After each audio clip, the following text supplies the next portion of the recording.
জীবনে কঠিন বাস্তব সত্যি হলো যে বাস্তবকে মেনে নেওয়া, তার চেয়েও আরও বাস্তব সত্যি হলো যে হাল ছেড়ে না দেওয়া। কোনো মানুষের হাল ছেড়ে দেওয়া উচিত না।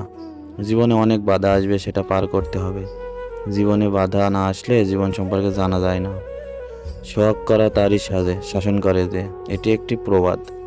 কাউকে এমন পাত্তা দেওয়া উচিত না যে আপনার মূল্যই বুঝতে চেষ্টা করে না। একা থাকাই সবচেয়ে বুদ্ধিমানের কাজ।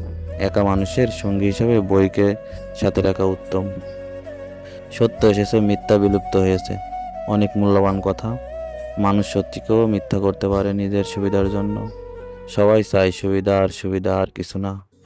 যত তাড়াতাড়ি আয় করা যায় সেটাই ভালো। টাকা ছাড়া এই দুনিয়ায় সম্মান পাওয়া অসম্ভব। টাকা আর টাকা, এই মিছা দুনিয়ায় অকল্পনীয় খুশি কুড়াই করা সম্ভব। টাকার মূল্য দেওয়া, সঠিক সময়ে ডিসিশন না নেওয়া, একটা ডিসিশন লাইফ চেঞ্জ করে দিতে পারে।